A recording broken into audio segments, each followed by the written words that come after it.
past few years, collective research has debunked the popular myths that a high-fiber diet lifestyle can cause unfinished housework, late dinners, and neglected family members.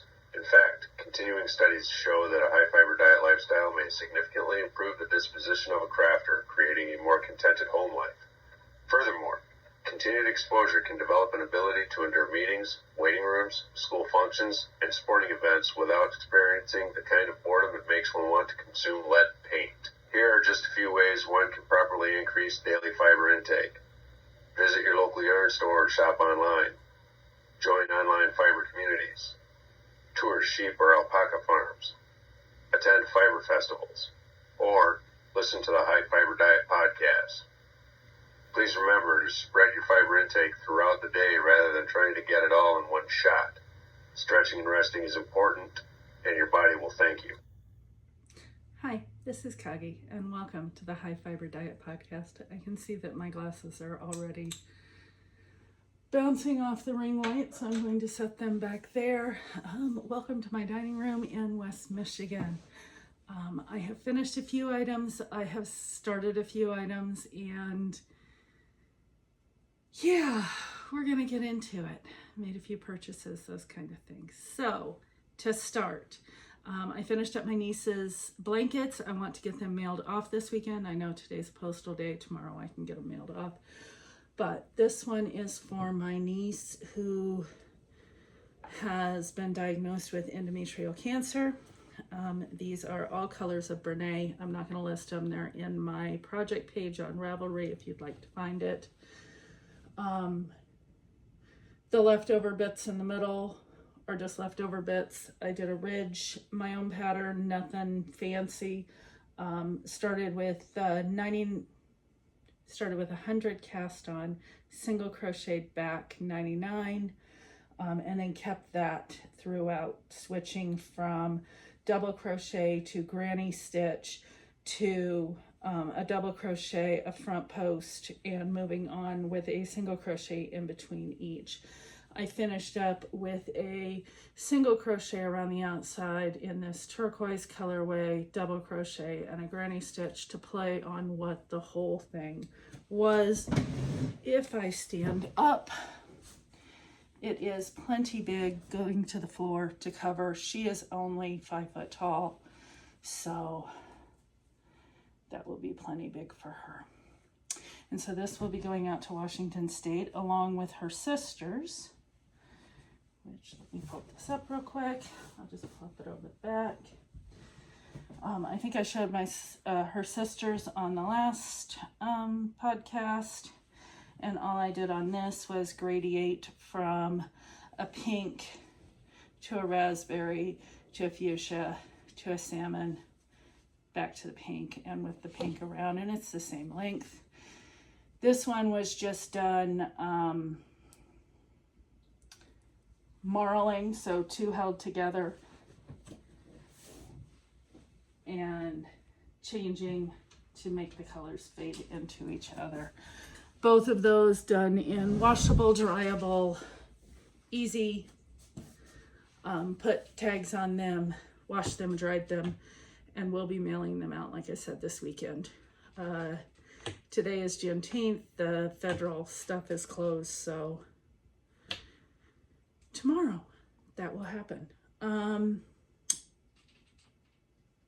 I don't normally knit and crochet for my nieces. Haven't seen them in person 25 years, and that sounds horrible as a family, but as a family we are very spread out and we talk all the time. We just don't have to be in the same room to care, and so caring is what we do. And one of my nieces had lost her husband, the other niece diagnosed with cancer, and I figured they're sisters, so get the blankets together. One of the nieces' birthdays is this upcoming Wednesday, so hopefully it will get priority mailed and there on time. What I'm wearing, real quick, I forgot. This is my Seven Sisters top, done in very deep stash that I have no idea what it is, but I think it's Blue Sky Alpaca, because it's an alpaca cotton blend, and very old. I'd say some of the oldest yarn I still had in my stash. So it was very old yarn. Glad to have it out of my system. So what else have I completed? This is from the Knitting Experience Purl Stitch book by Sally Melville. This is the classic college cardigan, and it's supposed to have stripes. I didn't want stripes. I did it instead with Wool to Die For Bulky Bear, and I held it with Trinket from Premier Yarn, which is a carry-along tweed. I love the way it came out, and it is a 3x1 rib all the way around. It is done in pieces and seamed up. I seamed everything with a slip stitch. I did not mattress stitch anything. Everything came out with a with the slip stitch. The neckline, I did do a secondary smaller hook slip stitch to pull it in just a little bit. That was the only bad fit I had. If I stand up, the arms, which I was worried about stretching out too much, about 2 inches. However, most of my sweaters that I wear, I do have buttonholes here, most of my sweaters that I wear, I roll up the sleeves anyways, so I just rolled them up. If they were rolled down, you'd see where the ribbing is. And to see that speckle of the tweed. So I'd be doing this anyway, so it's no big deal to me. They fit right where I need them to fit. When putting on the buttons, this fits wonderfully. I would have done the pockets just a little bit bigger, but I had to order 2 skeins of yarn. I only ended up using a half a skein more, but I ordered 2 skeins just in case. I was on a tight budget of yarn.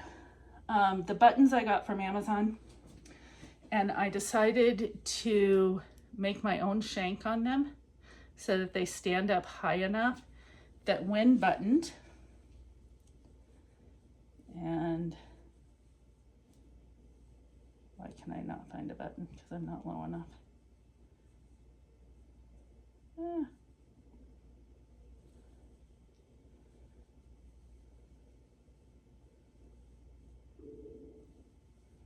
it is. When buttoned, it sits high enough that it doesn't pull or distort in any way the fabric that is underneath. So in order to do that, when you're doing a buttonhole or doing a sewing on a button, you sew on the button once and then you wrap it 2 or 3 times and then you sew it on again and then you finish it off. And it makes a permanent up-leveled shank between the fabric and the button. And because this is bulky and it needed to have that raised part, it was just easy to do all of them like that. I did the female version. It called for 5 buttons. The one I'm going to make for Sarge calls for 6 buttons. So I'll take that into account. His will be longer.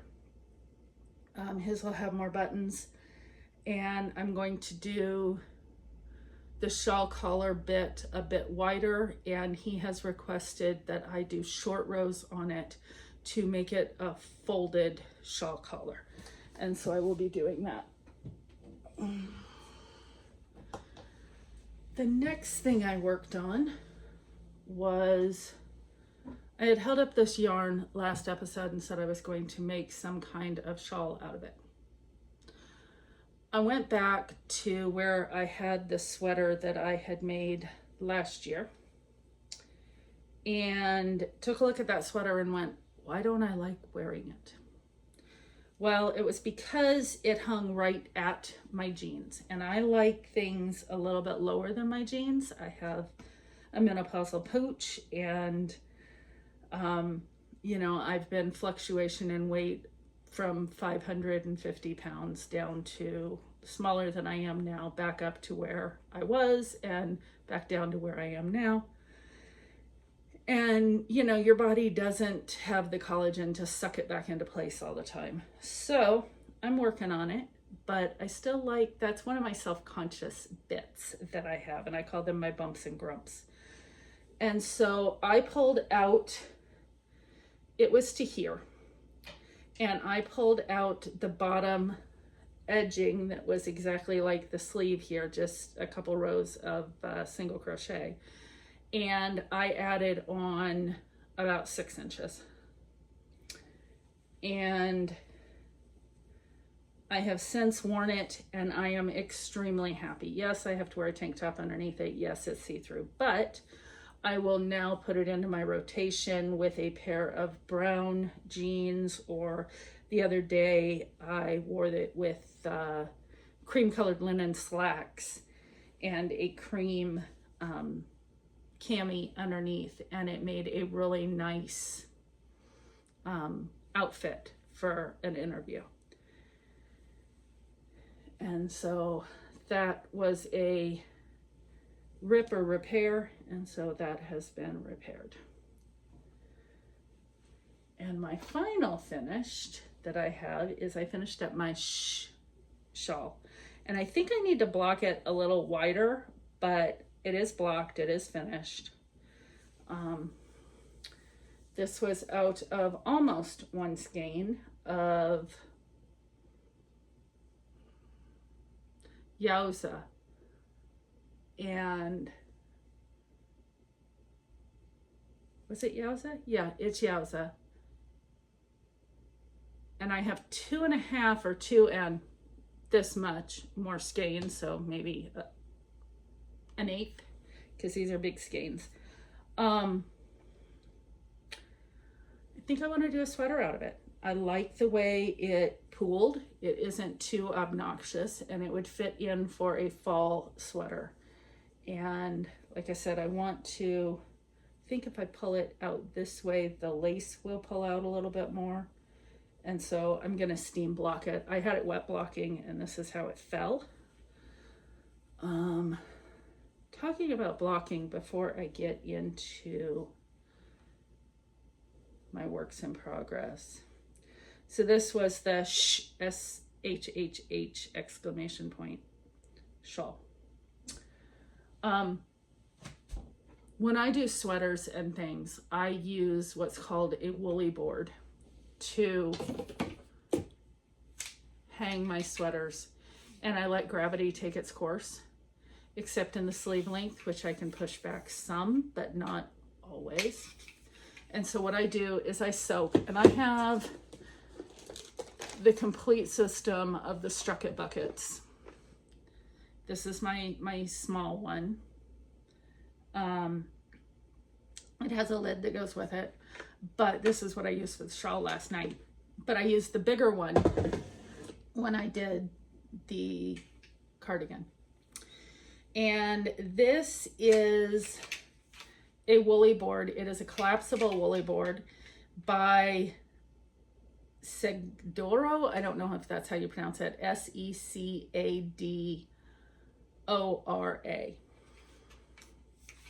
And I ordered these in a set of 2.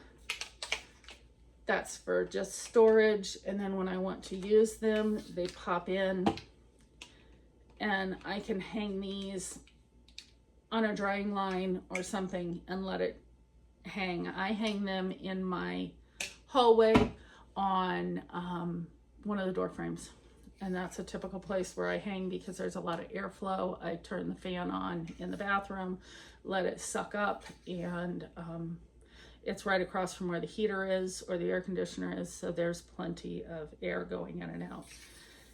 I want to say this was like $25 for 2, but don't quote me, prices change all the time. I've used it now for 4 years. I think I got these while I was out in South Dakota, so 4 years. Might have been 3 years, but I love them. And so they get used a lot. The Strucket is the other thing that gets used. Like I said, I have the mini and I have the large, and I have the one for the kitchen that's a mini that has a bunch of graters and other things, but is perfect for socks. So I have all 3 sizes. And this has a drain plug on the bottom that you just pull out, if it'll let me. It wants to stick today. Well, I'm not going to break a nail because of it, but it does pull out because that's how I got it drained last night. And then you let it drip dry, and then I normally throw things in my washing machine, put it on a spin and drain, sometimes in a bag. Large cardigan went in a bag so it doesn't get stretched out. Smaller shawl didn't go in a bag. And I just spin everything out and get it all drained, and then I will block it. And if it needs steaming in any way after that, I have a steamer that I will use. So that's what I do with that. So what am I working on now? Couple of things. In my Rugrat bag, I have the second one of my mango socks done in Heritage DK sock yarn. So that is my first. I have the second. I am actually doing these on Magic Loop. Magic Loop is not my favorite for doing socks, though I can. I prefer double points. I prefer top down and double points all the way, but because of where the cables run and moving things for lace, in this pattern, it's basil. Doing it on double points left weird ladders, and so I didn't like it. So I am on the second one of that. I'd say I'm about right here. So I've got this to do, and then on down after doing the heel flap and gusset.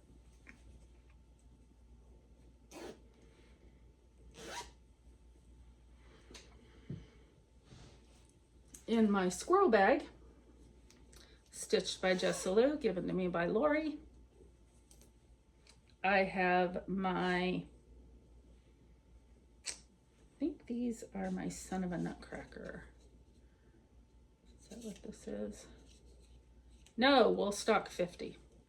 So my Woolstock 50, I have one done. I don't have the heel put in yet. And I am working on the second. So as I'm out and about, I am doing these. These are done on double points. These are knit picks, wooden needles, rosewood, I think. And they have a yak silk heel in them.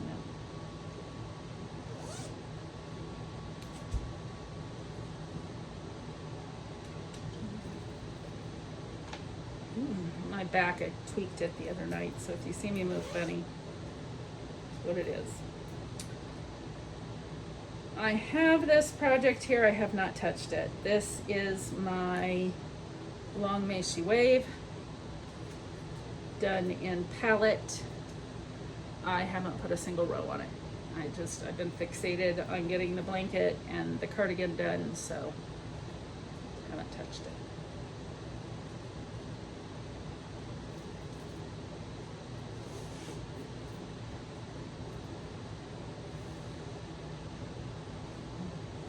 I did, however, start a granny flag. I guess that's what you call it. Let's see.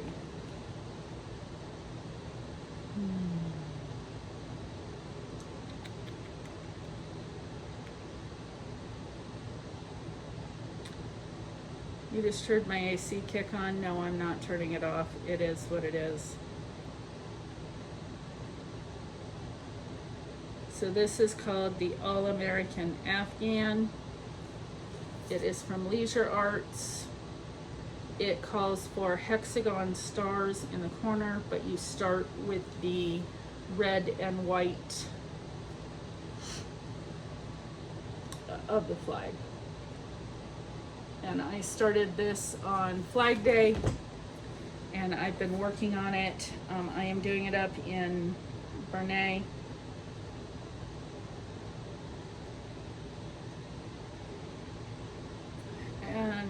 I'm just doing little bits. When it gets done, it gets done. It's for me. So just red, white, and blue in Vernay. Let's see if I can pull that out without pulling it out. See the colors. And I'm not joining in on anything to have that done. Oh, things I was going to talk about. I am so sorry. I'm a little bit scattered today. On this cardigan, going back to it, I did an alternating cable cast on for this edge, and I adore the way it came out. It isn't as refined as like an Italian cast on or something like that, but it makes a cast on that fits with your 1x1 ribbing.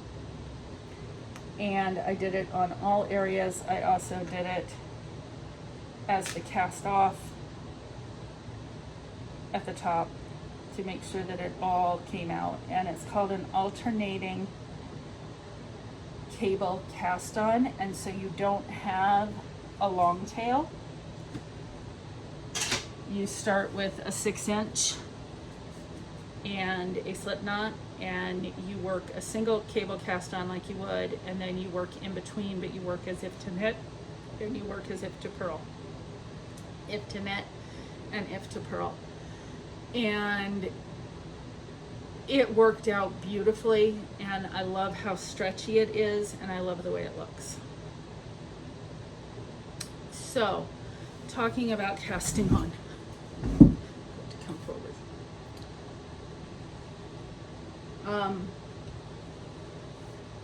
I have the 52 Weeks of Chunky Knits book. And I've been trying to work through books, and so I did that, and I'm going to be doing this, but I was getting ready to cast on the Bud and Blossom sweater. And I had decided that ochre that I had showed last week that I thought about doing in Sarge's sweater, no. I'm going to use this ochre for this sweater. This is Southlander New Zealand High Country Wool, bulky 12 ply. Comes in a 200 gram setup at 303 meters for 200 grams. So I was thinking about swatching and everything else, and I see online that the designer is getting ready to be granted back her rights to the pattern, and she wants to lay it out a little bit differently than what Lene or Lane or however you, Lena, I don't know how to pronounce it. However, this book publisher lays it out, and she's like, she needs beta testers, and one of the sizes that she needed testing was mine. Well, I'm already getting ready to make it. She's giving 8-ish weeks to do it. I'm pretty sure I can do a bulky sweater in 8 weeks when it only took me 3 weeks to do that one. This one does have pattern though, a little bit more than a 3x1 repeatable. And she started up, I guess there's a thing called Slack now. It's like Teams or Messenger, and it's a group messaging. And so I downloaded Slack, and I'm in the group, and one of the things she said was, before we get started with how I reworded things, let's do a swatch.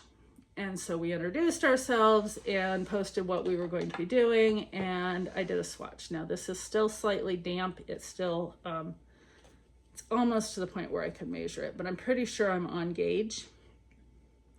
And there were 3 different parts to gauge. You had the bud stitch, a garter stitch panel, and a stockinette stitch. So I did the garter stitch first, I did the stockinette stitch, and then I did this bud stitch.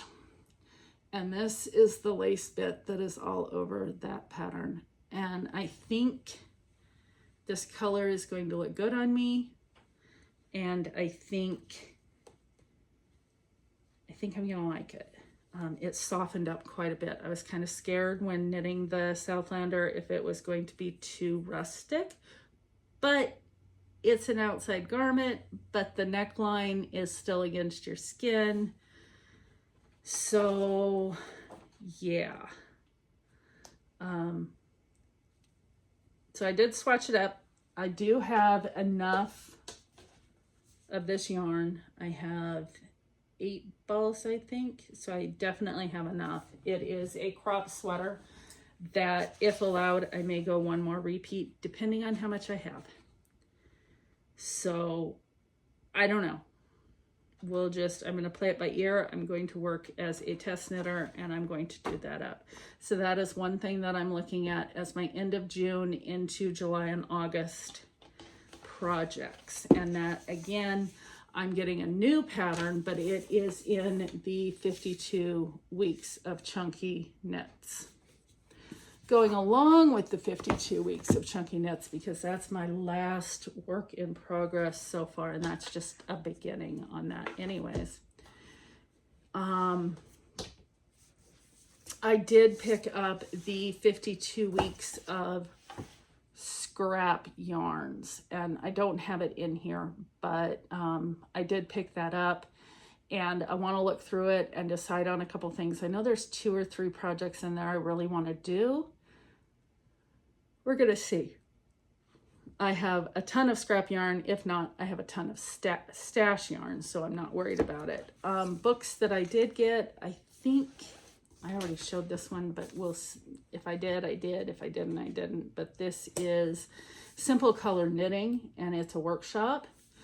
A complete how-to with color workshop with 20 projects, and it does have quite a few projects that are cool, but the things that I like in this book is talking about color theory and talking about how to match and primary, secondary, tertiary, contrasting, how to work with stripes and opposites, and then embroidering on top if you need to instead of stranding and things like that, just flipping through it. And it's a really good book. It's by Erica Knight. I'm not doing a review or anything. I'm just saying I picked it up. It's another book for my repertoire of tools that I have. I also received in the mail Ply magazine. And this is the latest edition of Ply, which is Purpose, and that's knitting with intention, or spinning with intention, should I say. And finding a purpose in what you're making, finding a purpose in what is being created and what will be used. So you're not just making something. It's okay to make it for the sake of art because that's still being used. But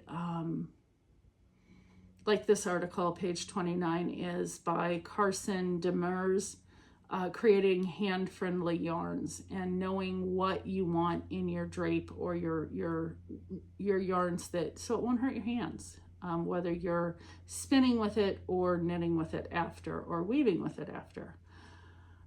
There's a lot of information on practical fleece buying, and with all of the summer events going on with the shearing and everything, that's perfect. I love Ply. I have been off and on over the years. I think I've missed like 6 editions since they started publishing. I do get the hard copy. It's the more expensive subscription, but it lets me go back. And sometimes reading online it doesn't always compute in the brain, where if I have something that I can look at in this kind of thing, when I'm learning something new or I'm trying to investigate something, this is the way I like it. So if you haven't discovered Ply and you are a spinner, I suggest it. My what ifs. Not what ifs, my what's next. I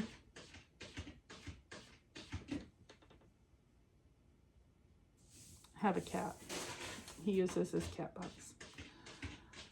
I have wool stock worsted from Blue Sky Fibers.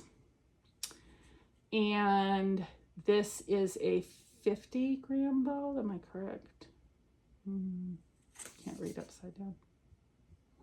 Yeah, this is a 50-gram, 123 yards.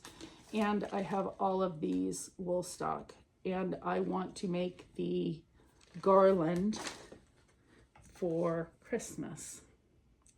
And I'm thinking I probably will not make it for the Christmas tree, but I will hang it in front of the fireplace or something like that. The one that I am thinking of is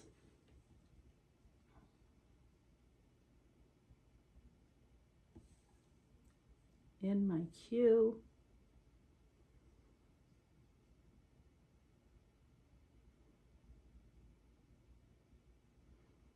My internet just decided to be very slow.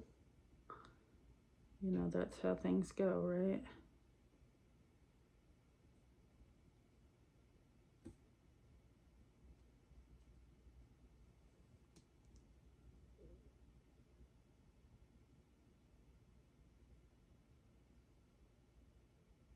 Here it is. Twinkle and Shine Lights by Bobby Intveld, I-N-T-V-E-L-D, Intveld. And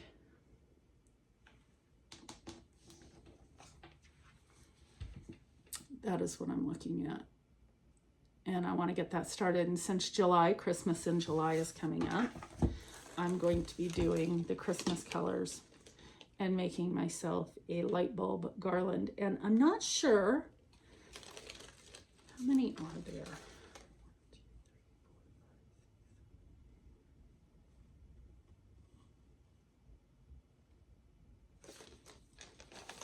There are 21, yep, 21 mini skeins.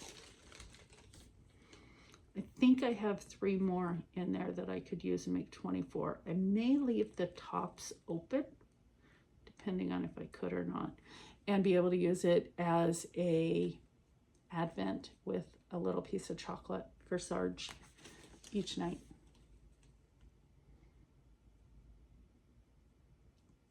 That would be a good idea.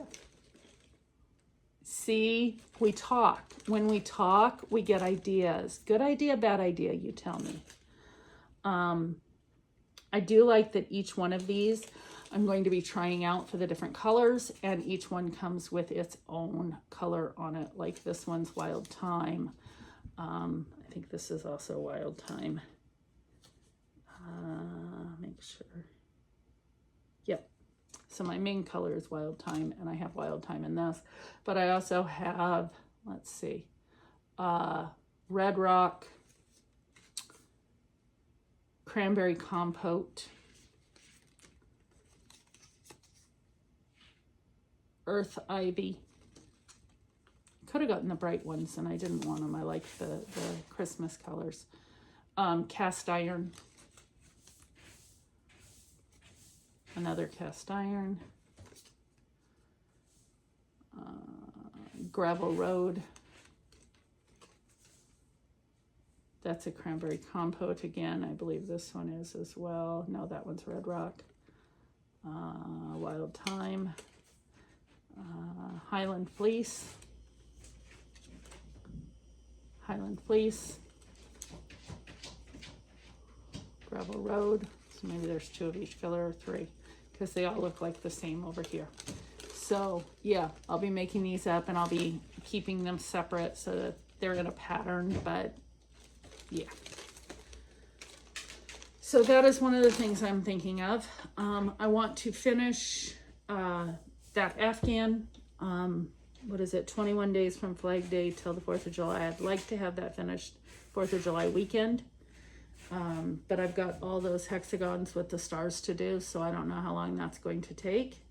And then I'll be working on that sweater. Plus I've got the agave in there that I want to work on, and the socks and other things that I have going here, and the shawls. And you know, it's what hits my mind, what my brain power can do, that's what I work on.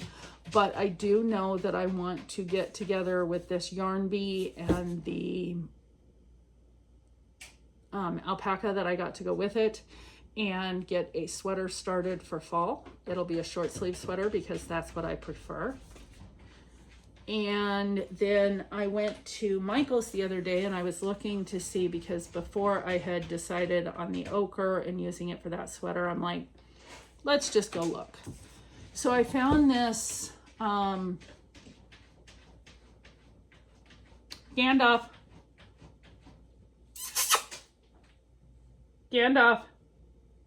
It's buried.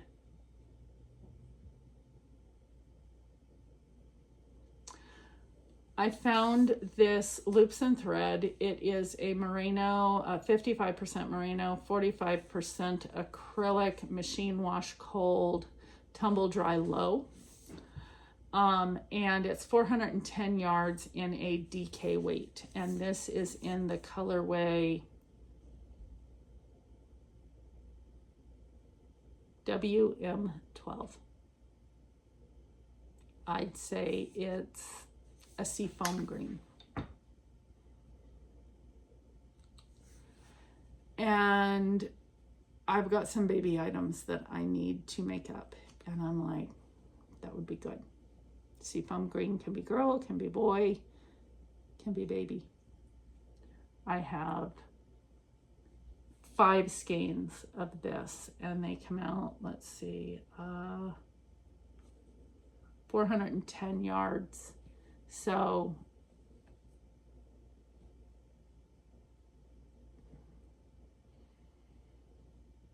$2,050 yards. I may just decide to make a sweater out of it. Or I may make some baby stuff out of it. I'm not sure, because that color green really isn't my color green, but I don't know, because it's pretty close. This is blue though.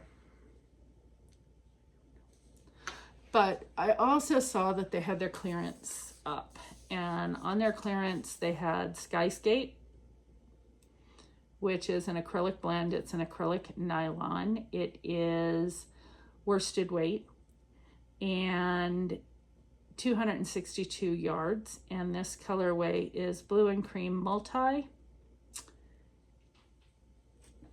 And I got 11 skeins of this. And I picked it up for about $2 a ball.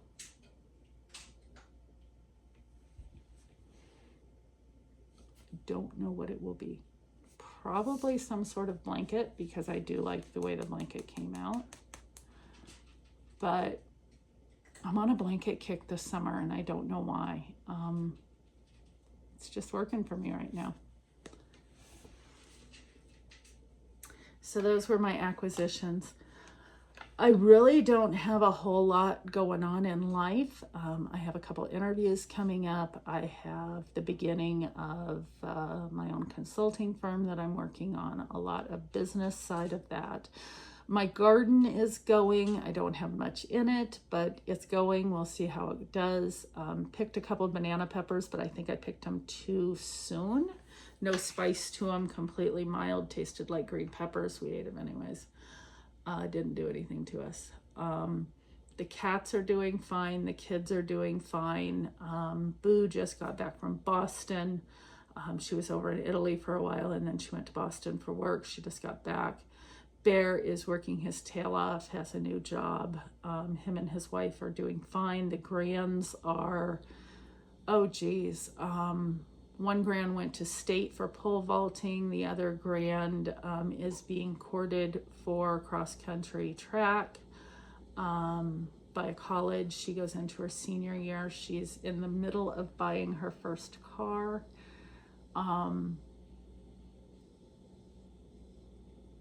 Working her tail off at a pizza joint. The oldest two, one is working in a manufacturing plant. The other is working for an asphalt plant. Lots of things going on, or I should say asphalt company, not a plant, but they lay and roll the asphalt for driveways and roads and things like that, and he's working there. They're doing fine, and I can't be happier with our little section. You know, God's good. That's all that matters. Sarge is doing well. Next thing that's going on, 4th of July coming up with the 250th, and I'm excited for that. I've always been a patriot. It's just part of my DNA. It's just, I'm in a good place. It seems like getting out of the work environment that I was in has been very good for me and moving forward, not only with my career, but with life. It was more stressful than I thought it was, and not something I want to go back to. So if you're in those kind of situations, reach out, we can talk. Do I have all the answers? No, but I'm an ear that can listen and give a little bit of old woman advice in one way or another. But until next time, pick up your needles, have some fun, go enjoy whatever you enjoy. If it's a glass of wine or a cup of coffee, go enjoy. Until next time, check your checkbook before starting the high fiber diet. Bye-bye.